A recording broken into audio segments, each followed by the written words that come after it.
brides, bloodlines, and bad decisions. An introduction to royal ruin. Once upon a medieval time, when most people were dying from bad teeth, bad water, and infections caused by stepping on entirely reasonable pieces of wood, Europe's ruling families believed they had discovered the secret to eternal stability. That secret was blood. Not blood as in violence, though there was plenty of that, but blood as in lineage, bloodlines, ancestry. The careful stacking of ancestors like bricks in a wall, each generation placed precisely on top of the last, with the hope that nothing would collapse. And at the centre of this system stood one fragile institution upon which everything depended: marriage. Royal marriages in the Middle Ages were not romantic arrangements. They were contracts, ceasefires, mergers, and long-term bets disguised as weddings. Two teenagers, often strangers, were bound together so that kingdoms could sleep a little easier at night. Or at least that was the plan. Love was irrelevant, compatibility was optional. Personal happiness was, at best, a pleasant accident and at worst a dangerous distraction. What mattered was legitimacy, obedience, and reproduction, especially reproduction. Queens were expected to produce heirs the way fields produced grain, regularly, predictably, and without complaint. Preferably sons, preferably several, preferably without dying in childbirth, though this was considered negotiable. A medieval queen's body was not truly her own. It was a political instrument, a vessel through which treaties became children and borders became permanent. And if that vessel failed, if heirs did not appear, or appeared incorrectly, or appeared and then inconveniently died, someone had to be blamed. It was almost never the king. Kings ruled by divine right, which meant their authority came from God. And while medieval theology allowed for many things, it was deeply uncomfortable with the idea that God might have made a mistake. So when something went wrong inside a royal household, the blame flowed downward, toward advisors, toward nobles, toward foreigners, and very, very often, toward the queen. Because while kings ruled by divine mandate, queens ruled by proximity. They slept beside power. They whispered to it. They influenced it in ways no chronicler could fully see, and that made them frightening. Proximity, as it turns out, is extremely dangerous. Medieval queens were expected to be silent but visible, influential but passive, intelligent but not clever, fertile but not threatening, and above all loyal without being memorable. This was a narrow path, and most women who walked it were going to fall, no matter how carefully they stepped. Some queens were accused of witchcraft because intelligence was suspicious and medicine was alarming. Some were blamed for infertility, despite the awkward reality that male infertility existed, and everyone pretended it did not.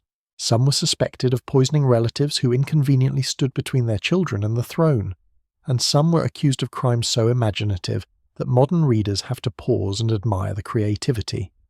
The chroniclers, of course, had opinions. If a kingdom fell into debt, the queen was extravagant. If a king grew paranoid, the queen was manipulative. If nobles rebelled, the queen was ambitious. If a royal heir died in the night, well, everyone suddenly remembered that the queen knew how to prepare soup. This pattern was not accidental. Medieval history was written almost exclusively by men who benefited from preserving the illusion that royal power was stable, righteous, and male. When reality contradicted that illusion, someone else had to absorb the damage. But here is the uncomfortable truth buried beneath centuries of propaganda and piety. Sometimes the accusations were not entirely false. There were queens who undermined alliances with breathtaking efficiency, queens whose personal grudges escalated into international crises, queens whose romantic decisions fractured noble families into armed camps like a medieval reality show, with significantly higher mortality rates. And then there were queens who did none of that, who simply existed at the wrong moment in an already unstable system. Because nothing exposes the weakness of absolute authority quite like a succession crisis triggered by one inconvenient marriage. A king without an heir was a problem. A king with a questionable heir was a catastrophe. And a king whose heir might not be his at all was a political nightmare from which dynasties did not wake up intact. Once doubt entered the bloodline, it spread like rot in a wooden beam, quietly, relentlessly, invisibly, until suddenly the entire structure collapsed. And when that collapse came, it was rarely dramatic in the moment. No thunderbolt, no divine omen, just a slow erosion of legitimacy, trust, and obedience.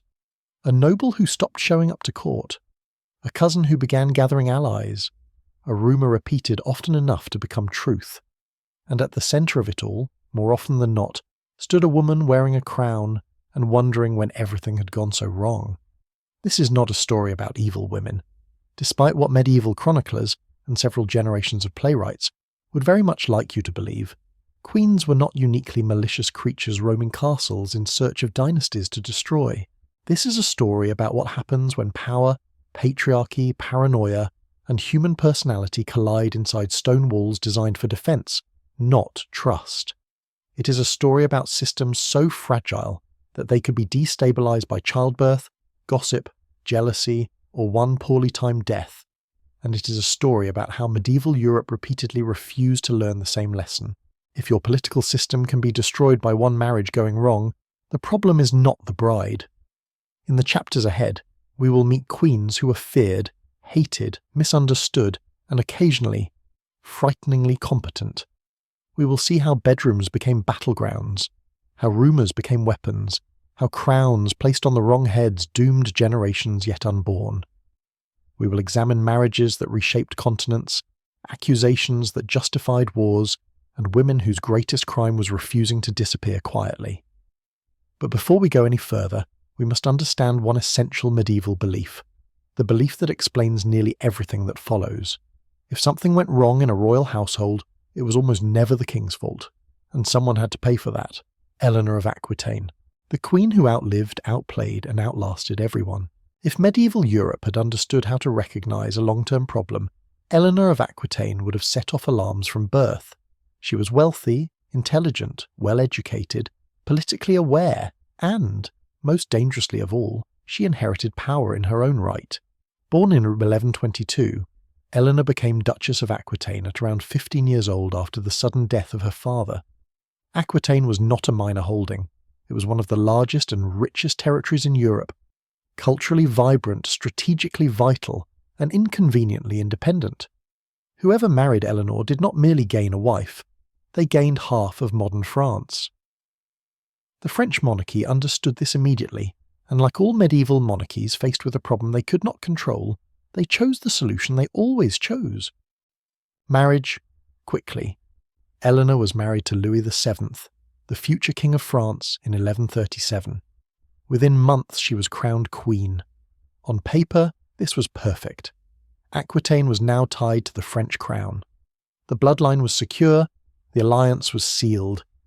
In reality, it was a disaster waiting patiently to happen. Louis VII was deeply religious, emotionally reserved, and fundamentally uncomfortable with worldly power. He had originally been intended for the church, not the throne, and it showed. He ruled with guilt, fear of divine punishment, and a constant sense that God was watching him closely and disapproving. Eleanor, by contrast, was raised in a court that valued art, poetry, music, and debate. She expected to participate in governance, not kneel quietly while it happened around her. They were incompatible at every possible level. Louis wanted obedience, Eleanor wanted agency. Louis wanted repentance, Eleanor wanted influence. Louis wanted sons, Eleanor produced daughters. And in medieval politics, daughters did not solve succession problems. The tension between them was not merely personal, it was structural. Eleanor expected to be a political partner. Louis expected a decorative queen who reinforced his piety. The French court sided with the king. Eleanor's influence was quietly reduced. Her opinions were ignored. Her power, despite her wealth, was treated as ceremonial. Then came the Second Crusade. In 1147, Louis VII decided to lead a crusade to the Holy Land, hoping to redeem his sins and reinforce his legitimacy. Against all expectations and many objections, Eleanor insisted on accompanying him. This alone was unprecedented. Queens were not meant to go crusading. They were certainly not meant to bring their own entourage, represent their own territories, or question military decisions. Eleanor did all three. She travelled with knights from Aquitaine, dressed in ways that scandalised conservative clerics, and openly disagreed with Louis's strategy. Whether she was right or wrong militarily mattered less than the optics. A queen challenging a king in public was dangerous. The crusade was a failure. Supplies ran out. Armies were ambushed. Morale collapsed. And as always, someone had to be blamed. The chroniclers chose Eleanor. Rumours spread quickly and enthusiastically. She was accused of impropriety, seduction, arrogance, and political manipulation. Some chroniclers hinted at incest. Others suggested affairs. None offered evidence, because evidence was optional. What mattered was that Eleanor no longer fit the narrative of a supportive queen. By the time they returned to France, the marriage was effectively over. Officially, it ended in 1152 due to consanguinity. They were too closely related by medieval standards. Conveniently, this explanation avoided scandal and preserved Louis's dignity. Unofficially, everyone understood the truth. This marriage could not be controlled. Eleanor left the French court, taking her titles with her. And this is where medieval Europe made its second catastrophic miscalculation. Because Eleanor did not retreat into obscurity, within weeks, possibly days, she married Henry Plantagenet, Count of Anjou, a man 11 years younger than her and infinitely more ambitious. 2 years later, he became King Henry II of England. With that marriage, Eleanor transferred Aquitaine's immense wealth and territory out of French influence and into English hands. From the French perspective, this was not merely a personal betrayal. It was a geopolitical disaster. France suddenly found itself surrounded by English-controlled lands. What would later be called the Angevin Empire now stretched from Scotland's borders to the Pyrenees. And all of it hinged on one woman's remarriage. As Queen of England, Eleanor was no passive consort. She governed Aquitaine independently, acted as regent during Henry's absences, and involved herself deeply in court politics. At first, the marriage was productive. They had 8 children. The dynasty seemed secure, but power attracts conflict. Henry II was controlling, suspicious, and intolerant of shared authority. Eleanor was none of those things. Their partnership deteriorated into rivalry, and eventually into open rebellion. In the 1170s, Eleanor supported her sons, Henry the young king, Richard and Geoffrey, in revolt against their father. This was not a metaphorical rebellion. It was armed conflict. A queen backing her children against the reigning king was unthinkable. Henry II crushed the revolt and imprisoned Eleanor for 16 years. 16! She was confined, monitored, and removed from political life. Any other queen would have vanished from history at this point. Eleanor did not. She survived Henry. She survived her sons. And when Richard the Lionheart ascended the throne, Eleanor emerged once again, older, sharper, and very much in control. She served as regent while Richard went crusading, negotiated ransoms, managed alliances, and ensured the dynasty did not collapse in his absence. By the end of her life, Eleanor was not simply a queen consort. She was a political institution. Did Eleanor of Aquitaine ruin royal families? From one angle, absolutely. She destabilized France. She complicated England. She ensured that the Plantagenet dynasty would be defined by rebellion, territorial disputes, and generational conflict. But she did not do this through incompetence, scandal, or betrayal. She did it through intelligence. Medieval chroniclers struggled with this. They preferred queens who failed quietly. Eleanor refused, so they labelled her dangerous, because dangerous was the closest word they had for a woman who understood power and used it. Eleanor's legacy reveals something crucial about medieval dynasties. They were not designed to accommodate capable women. Once a queen demonstrated that she could influence kingdoms simply by choosing when to stay, when to leave, and who to support, the illusion of male-only authority fractured. And in medieval Europe, fractures had a way of becoming wars, infidelity, inheritance, and the convenient death of certainty. If medieval monarchy rested on one fragile pillar, it was this. Everyone needed to believe the king's children were actually his. That belief did not require proof. It required confidence. And confidence in royal households was remarkably easy to destroy. Infidelity in a medieval royal marriage was not merely a personal scandal. It was a constitutional crisis disguised as gossip. Once the legitimacy of a queen's children was questioned, everything built upon that lineage began to wobble. Titles, alliances, treaties, even the divine right of kings. And in a world without DNA tests, certainty lived or died on rumour. This made queens uniquely vulnerable. Kings could openly maintain mistresses and father illegitimate children with minimal consequence. Queens, by contrast, lived under constant scrutiny. Their bodies were political instruments, their pregnancies national events, and their private lives public property. A single whisper could fracture a dynasty. No one demonstrates this better than Isabella of France, remembered by history with a mixture of horror, fascination, and deeply selective memory. Isabella married Edward II of England in 1308. She was young, politically valuable, and meant to strengthen Anglo-French relations. What she entered instead was a court defined by favouritism, resentment, and dysfunction. Edward II's devotion to his favourites, first Piers Gaveston, then Hugh Despencer, was blatant and humiliating. These men were elevated above nobles, granted lands, titles, and influence, and protected regardless of how badly they destabilised the kingdom. Isabella was sidelined.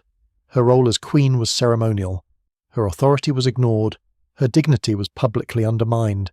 Even her access to resources was restricted. This mattered. Because a queen without influence is not powerless, she is unpredictable. Isabella watched her position erode while resentment among the nobility grew. Edward's rule became increasingly unstable. Rebellions flared, finances collapsed, alliances frayed. Eventually, Isabella stopped pretending this was survivable. In 1325, she travelled to France under the guise of diplomacy. In reality, she began organising opposition. She formed alliances with English nobles who had been exiled or dispossessed by Edward's favourites. And yes, she formed a partnership with Roger Mortimer. Whether their relationship was romantic or merely political remains debated. What is not debated is that medieval chroniclers were far more comfortable framing her actions as lust-driven than acknowledging strategic competence. Together, Isabella and Mortimer invaded England in 1326. They faced minimal resistance. Edward II was captured. His supporters were executed.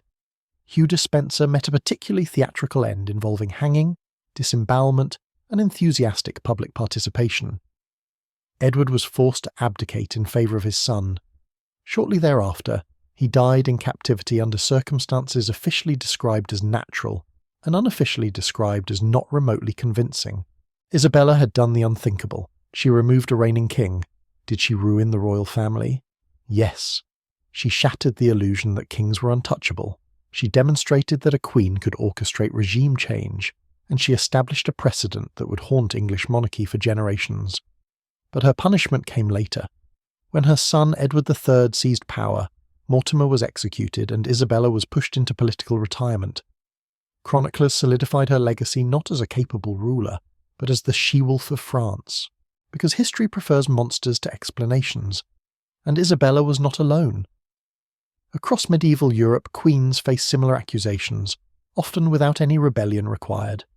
Joan of Navarre, second wife of Henry IV of England, was accused of poisoning her stepson. No evidence was presented, none was required. She was arrested, imprisoned, and stripped of her lands. She was later released without explanation. The damage remained. Accusations of infidelity, poisoning, or manipulation functioned as tools. They allowed political factions to discredit queens without challenging kings directly. And once such accusations took root, they rarely faded. Queens who bore sons were suspected of ambition. Queens who bore daughters were blamed for failure. Queens who bore no children were treated as existential threats. And hovering over all of it was the most dangerous question imaginable. Who is the father? Once raised, it never truly went away. It could justify rebellions decades later. It could delegitimize heirs retroactively. It could fracture kingdoms long after the original queen was dead. Civil wars were not started by proof. They were started by doubt. And doubt was a weapon medieval politics wielded with enthusiasm. In the next chapter, we will examine queens who became convenient explanations for catastrophe. Women blamed not just for family dysfunction, but for economic collapse, military failure, and national humiliation. Because when a kingdom failed, someone had to be responsible, and it was rarely the king. Scapegoats in silk, when queens became the explanation for everything. Medieval kingdoms were structurally incapable of admitting failure. They were designed around hierarchy, divine authority, and the comforting belief that God actively approved of whoever currently wore the crown. When that belief collided with reality, failed harvests, empty treasuries, military disasters, something had to absorb the blame. That something was almost always the queen. Queens were visible but vulnerable, influential but deniable, powerful enough to matter, yet isolated enough to be sacrificed. When a kingdom faltered, blaming the queen preserved the myth of kingship while satisfying public outrage. It was an elegant solution to an unsolvable problem. One of the most instructive examples is Margaret of Anjou, wife of Henry VI of England. Henry VI inherited the throne as a child and never truly grew into it. His reign was marked by administrative paralysis, financial mismanagement, and prolonged periods of mental collapse. He was unable to command loyalty, enforce authority, or maintain stability. Under any modern analysis, Henry VI was catastrophically unfit to rule. But medieval England did not analyse rulers. It personalised blame. Margaret, born into the French royal family, arrived in England already burdened by suspicion. She was foreign, outspoken and politically engaged, traits that became liabilities the moment the kingdom entered crisis. When Henry's mental health deteriorated, Margaret assumed a leadership role to protect their son's inheritance. She negotiated alliances, commanded troops, and confronted rival factions. This was necessary. It was also unforgivable. Chroniclers described her as domineering, aggressive, and unnatural. Her involvement in governance was reframed as manipulation. Her defence of her son was recast as ambition. When civil war erupted, the conflict later known as the Wars of the Roses, Margaret became its face, not because she caused it, but because she was visible. The war had been brewing for decades, fueled by unresolved succession issues, noble rivalries, and structural weaknesses in English governance. Margaret's actions did not create the chaos, they simply made it impossible to ignore. So, history blamed her. This pattern repeats across Europe. Queens who intervened during crisis were remembered as instigators rather than stabilizers. Queens who remained passive were praised, until things collapsed anyway. Empress Matilda, daughter of Henry I of England, presents another case study. Matilda was legally designated heir to the English throne. She had experience ruling territories, commanding loyalty, and navigating complex political landscapes. When her claim was challenged, civil war followed. Rather than acknowledging the nobility's refusal to accept a female ruler, chroniclers blamed Matilda's personality. She was described as arrogant, unyielding, and unfeminine. The implication was clear. The war happened because she tried. This logic absolved everyone else. Foreign queens faced even harsher scrutiny. Blanche of Castile, regent for her son Louis IX of France, governed competently during a period of instability. She suppressed rebellions, stabilized finances, and maintained royal authority. She was accused of tyranny. Her effectiveness made her dangerous to those who benefited from chaos. Similarly, queens were blamed for economic hardship regardless of their involvement. Extravagance was attributed to them reflexively. Court spending became a moral failing once attached to a female figure. If taxes increased, the queen was greedy. If currency weakened, the queen was wasteful. If nobles rebelled, the queen was manipulative. Reality rarely mattered. The queen's body became symbolic. Her clothing represented excess. Her foreign accent represented betrayal. Her intelligence represented threat. And when blame was insufficient, rumour escalated. Queens were accused of sorcery, poisoning, heresy, and moral corruption. These accusations were not meant to be proven. They were meant to explain discomfort, because discomfort demanded narrative, and narrative demanded a villain. But the most devastating aspect of scapegoating was its permanence. Kings were allowed redemption. Queens were allowed erasure. Once labelled dangerous, a queen's legacy hardened. Later, historians repeated accusations without scrutiny. Plays, chronicles, and folklore transformed complex political actors into caricatures, and the royal families they were said to have ruined. Those families were already collapsing. The queen simply stood close enough to take the fall. In the final chapter, we will examine cases where marriages did not merely expose fragility, but triggered consequences so severe that dynasties never recovered. Because sometimes a single wedding was enough to end everything. Scapegoats in silk. When queens became the explanation for everything, medieval kingdoms were structurally incapable of admitting failure. They were designed around hierarchy, divine authority, and the comforting belief that God actively approved of whoever currently wore the crown. When that belief collided with reality, failed harvests, empty treasuries, military disasters, something had to absorb the blame. That something was almost always the queen. Queens were visible but vulnerable, influential but deniable, powerful enough to matter, yet isolated enough to be sacrificed. When a kingdom faltered, blaming the queen preserved the myth of kingship while satisfying public outrage. It was an elegant solution to an unsolvable problem. One of the most instructive examples is Margaret of Anjou, wife of Henry VI of England. Henry VI inherited the throne as a child and never truly grew into it. His reign was marked by administrative paralysis, financial mismanagement, and prolonged periods of mental collapse. He was unable to command loyalty, enforce authority, or maintain stability. Under any modern analysis, Henry VI was catastrophically unfit to rule. But medieval England did not analyse rulers, it personalised blame. Margaret, born into the French royal family, arrived in England already burdened by suspicion. She was foreign, outspoken, and politically engaged, traits that became liabilities the moment the kingdom entered crisis. When Henry's mental health deteriorated, Margaret assumed a leadership role to protect their son's inheritance. She negotiated alliances, commanded troops, and confronted rival factions. This was necessary. It was also unforgivable. Chroniclers described her as domineering, aggressive, and unnatural. Her involvement in governance was reframed as manipulation. Her defence of her son was recast as ambition.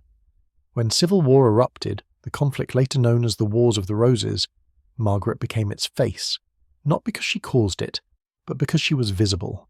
The war had been brewing for decades, fueled by unresolved succession issues, noble rivalries, and structural weaknesses in English governance. Margaret's actions did not create the chaos. They simply made it impossible to ignore. So history blamed her. This pattern repeats across Europe. Queens who intervened during crisis were remembered as instigators rather than stabilizers. Queens who remained passive were praised, until things collapsed anyway. Empress Matilda, daughter of Henry I of England, presents another case study. Matilda was legally designated heir to the English throne. She had experience ruling territories, commanding loyalty, and navigating complex political landscapes. When her claim was challenged, civil war followed. Rather than acknowledging the nobility's refusal to accept a female ruler, chroniclers blamed Matilda's personality. She was described as arrogant, unyielding, and unfeminine. The implication was clear. The war happened because she tried. This logic absolved everyone else. Foreign queens faced even harsher scrutiny. Blanche of Castile, regent for her son Louis IX of France, governed competently during a period of instability. She suppressed rebellions, stabilized finances, and maintained royal authority. She was accused of tyranny. Her effectiveness made her dangerous to those who benefited from chaos. Similarly, queens were blamed for economic hardship regardless of their involvement. Extravagance was attributed to them reflexively. Court spending became a moral failing once attached to a female figure. If taxes increased, the queen was greedy. If currency weakened, the queen was wasteful. If nobles rebelled, the queen was manipulative. Reality rarely mattered. The queen's body became symbolic. Her clothing represented excess. Her foreign accent represented betrayal. Her intelligence represented threat. And when blame was insufficient, rumour escalated. Queens were accused of sorcery, poisoning, heresy, and moral corruption. These accusations were not meant to be proven. They were meant to explain discomfort, because discomfort demanded narrative, and narrative demanded a villain. But the most devastating aspect of scapegoating was its permanence. Kings were allowed redemption. Queens were allowed erasure. Once labelled dangerous, a queen's legacy hardened. Later historians repeated accusations without scrutiny. Plays, chronicles, and folklore transformed complex political actors into caricatures, and the royal families they were said to have ruined. Those families were already collapsing, the queens simply stood close enough to take the fall. In the final chapter, we will examine cases where marriages did not merely expose fragility, but triggered consequences so severe that dynasties never recovered. Because sometimes a single wedding was enough to end everything. The crown breakers. When dynasties did not survive the marriage. By the late Middle Ages, royal families had learned a lesson they never publicly acknowledged. Kingdoms did not usually collapse from outside pressure alone. They collapsed when internal certainty disappeared.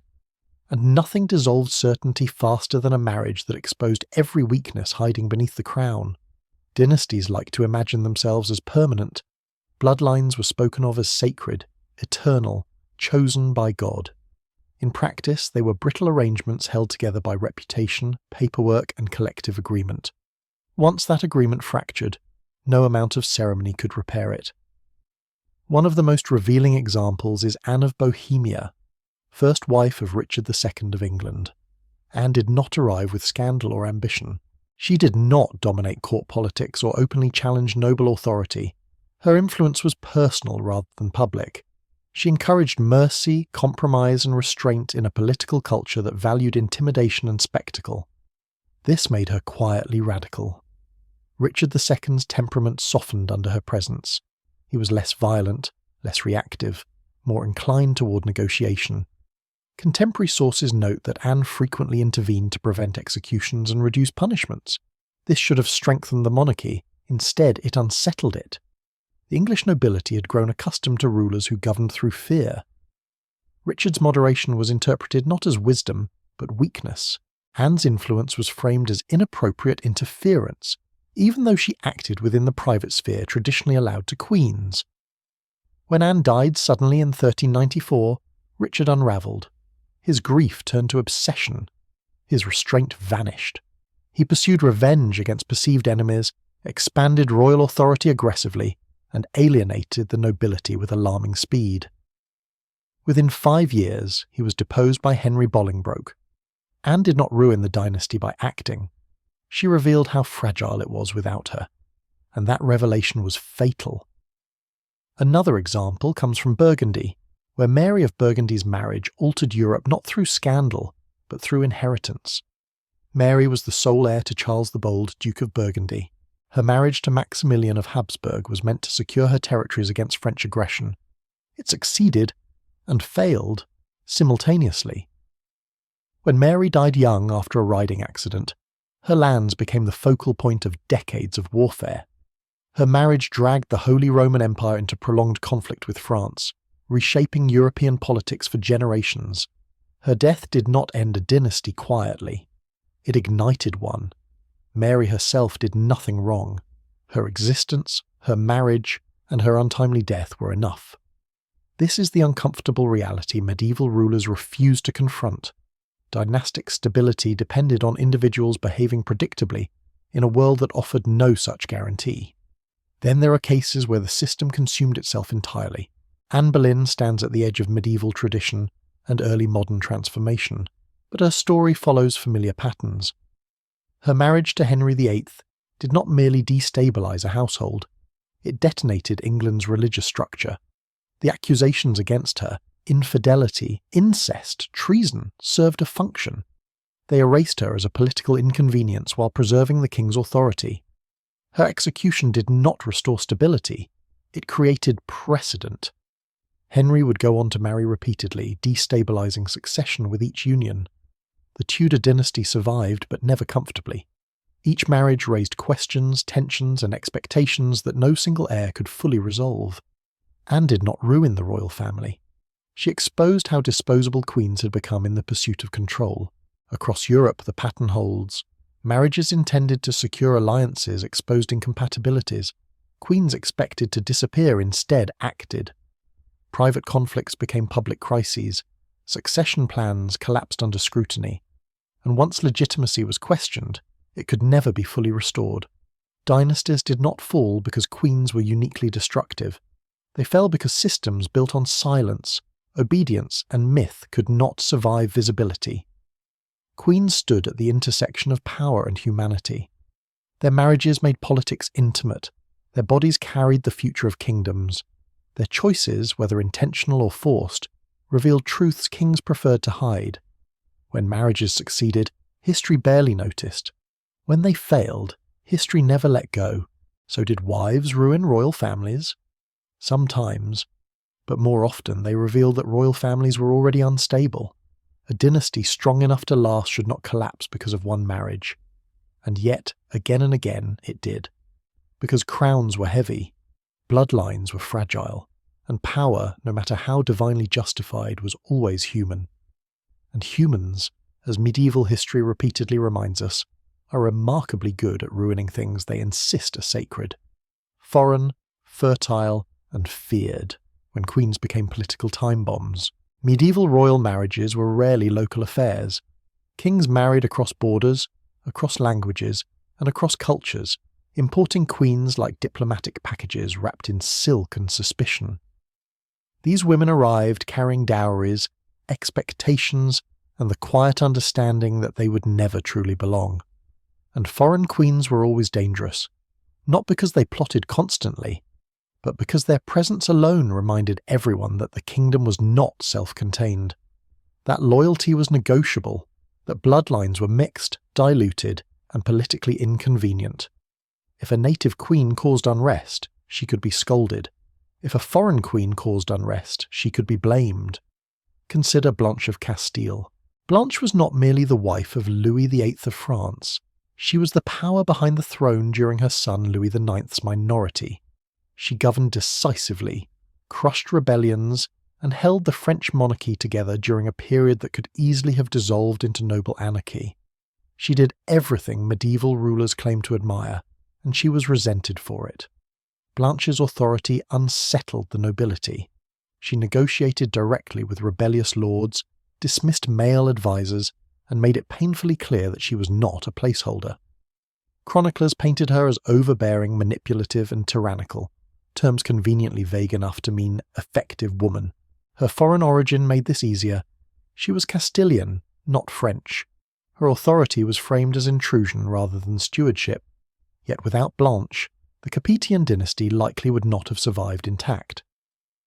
Her story illustrates a recurring paradox.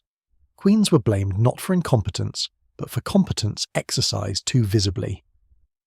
Elsewhere, the consequences were far harsher. Berengaria of Navarre, wife of Richard the Lionheart, barely lived as queen at all. Richard spent most of his reign crusading, imprisoned, or waging war. Berengaria followed him sporadically, existing more as a symbol than a partner.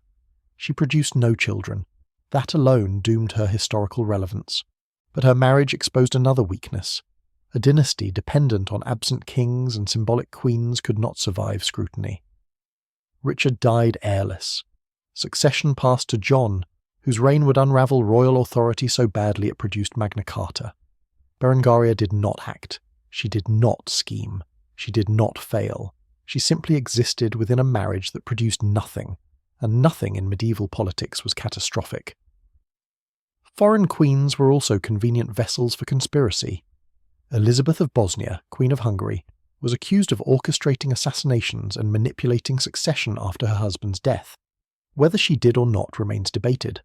What matters is that her authority threatened entrenched interests and rumour followed naturally. Foreignness made accusations believable. Accent became evidence. Custom became intent. Difference became danger. And when succession disputes emerged, queens were blamed not for the conflict itself, but for giving birth to claimants who complicated matters. Because if a dynasty fractured, it was easier to blame the woman who gave birth than the men who fought over it. This brings us to a central medieval contradiction.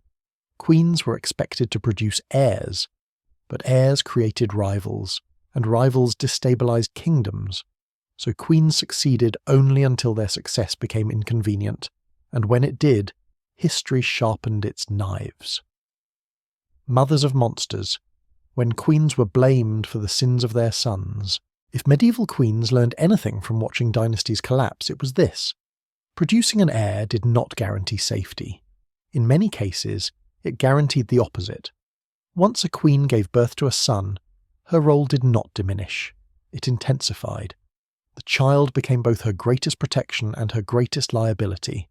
Every flaw in the heir's personality, every political misstep, every act of cruelty or incompetence could, and often would, be traced back to her. Because medieval logic demanded a source, kings ruled by divine right. Sons inherited that right. If the son failed, something had corrupted the bloodline, and corruption, conveniently, entered through the mother. This belief was not subtle. It was written openly into chronicles, sermons, and political pamphlets. Queens were held responsible not only for raising heirs, but for shaping their moral character, temperament, and destiny. And when that destiny turned ugly, history turned on them. One of the clearest examples is Adelaide of Aquitaine, mother of King Philip I of France. Philip's reign was marked by scandal, excommunication, and defiance of church authority. His personal life, particularly his refusal to abandon an illicit marriage, brought him into direct conflict with the papacy. Rather than framing Philip as willful or arrogant, chroniclers searched backward. They blamed Adelaide. She was accused of indulgence, of moral laxity, of failing to instill proper discipline. Her influence was described as excessive. Her presence at court was framed as corrupting rather than nurturing. None of this was supported by evidence. It did not need to be. The narrative required that something had gone wrong early, and that something had to be maternal. This pattern becomes even clearer in the case of Blanche of Castile, whose earlier competence as regent did not protect her legacy once her son, Louis IX, pursued aggressive crusading policies that strained France economically and militarily. When campaigns failed, blame subtly shifted. Blanche's influence was retroactively criticised. Her piety was reframed as fanaticism. Her guidance was accused of fostering rigidity rather than wisdom. Queens were blamed not for what they did, but for how their sons turned out. The most infamous example, however, comes from England. Margaret Beaufort, mother of Henry VII, occupies a strange position in history. She was not a queen consort, but she was undeniably influential. She manoeuvred tirelessly to place her son on the throne, navigating the chaos of the Wars of the Roses with careful alliances and quiet persistence. When Henry VII secured the crown, Margaret was praised, briefly. Then suspicion followed. Henry's cautious, controlling rule was attributed to her influence. His distrust of the nobility became evidence of maternal overreach. Her involvement in court affairs was framed as unnatural, excessive, and threatening. Even success became suspect. If a king was cruel, his mother had raised him poorly. If a king was cautious, his mother had controlled him too much. If a king was weak, his mother had spoiled him. If a king was strong, his mother had manipulated him. There was no outcome in which a queen mother escaped judgment. This extended even into cases of outright monstrosity. Queens were blamed for tyrants they could not control, sons who ruled long after their mothers' deaths, and policies enacted decades removed from maternal influence. Because medieval politics needed origins, and mothers were origins. The irony, of course, is that queens often had limited influence over their sons once those sons reached adolescence. Boys were handed to male tutors, clergy, knights, and courtiers. Their values were shaped by institutions designed and controlled by men. But when things went wrong, responsibility flowed backward. It always did. Queens who lost sons in battle were accused of pushing them toward war. Queens whose sons failed to produce heirs were accused of weakness in the blood. Queens whose sons sparked civil war were accused of ambition. And when a dynasty collapsed, history searched the maternal line for defects. This obsession with queens as sources of corruption reveals something deeply unsettling about medieval power. It could not tolerate complexity. If kings failed, the system itself might be flawed. If queens failed, the system was vindicated. So queens became explanations. Their wombs were scrutinized. Their parenting was dissected. Their personalities were rewritten by hostile hands. And long after their deaths, they remained convenient culprits. In the next part, we will explore queens whose influence extended beyond their lifetimes. Women whose reputations were deliberately reshaped to justify regime changes, rewritten laws, and historical amnesia. Because sometimes destroying a dynasty was not enough. Sometimes history had to destroy the woman twice. Rewriting the queen. How history finished the job. In medieval politics, death was rarely the end of a queen's usefulness. In many cases, it was the beginning. Once a queen was removed through exile, imprisonment, execution, or quiet retirement, her story became malleable. She could no longer speak, defend herself, or correct the record. What remained was memory, and a memory in the hands of victorious factions was a weapon. Royal families did not simply collapse, they were explained, and those explanations almost always required a villain. Queens who had already been controversial during their lifetimes became ideal candidates. Their reputations were reshaped not to reflect truth, but to justify outcomes. If a dynasty fell, the queen must have been corrupt. If a king failed, the queen must have weakened him. If a war erupted, the queen must have provoked it. History was written forward, but blame was written backward. One of the most revealing examples is Empress Theophanu, wife of Otto II and regent for Otto III of the Holy Roman Empire. Theophanu governed effectively, navigating court intrigue, suppressing rebellions, and maintaining imperial authority during her son's minority. Her contemporaries respected her. Later, chroniclers did not. As political priorities shifted, Theophanu's influence was recast as manipulation. Her Byzantine background was emphasized to suggest foreign cunning. Her intelligence became evidence of scheming. Her success required explanation, and the explanation chosen was moral suspicion. This pattern repeats across centuries. Queens who ruled competently during crises were remembered as overreaching. Queens who negotiated peace were remembered as weak. Queens who enforced authority were remembered as tyrants. The record bent to accommodate the narrative required by those who inherited power. Even queens who died young were not spared. Isabeau of Bavaria, wife of Charles VI of France, endured decades of blame for a kingdom unravelling under mental illness, war, and factional violence. Charles's episodes of insanity rendered him incapable of sustained rule. Someone had to govern. Isabeau did. For this, she was accused of extravagance, infidelity, betrayal, and even treason. None of these accusations were conclusively proven. They did not need to be. Her legacy became a repository for collective resentment. When France suffered defeat at Agincourt, Isabeau was blamed. When factions fought in Paris, Isabeau was blamed. When treaties failed, Isabeau was blamed. She became the explanation for chaos that had far deeper causes. The act of rewriting queens served a purpose beyond character assassination. It preserved belief in monarchy itself. If failure could be attributed to individual corruption rather than systemic weakness, then the system remained intact. Kingship remained sacred. Dynastic rule remained legitimate.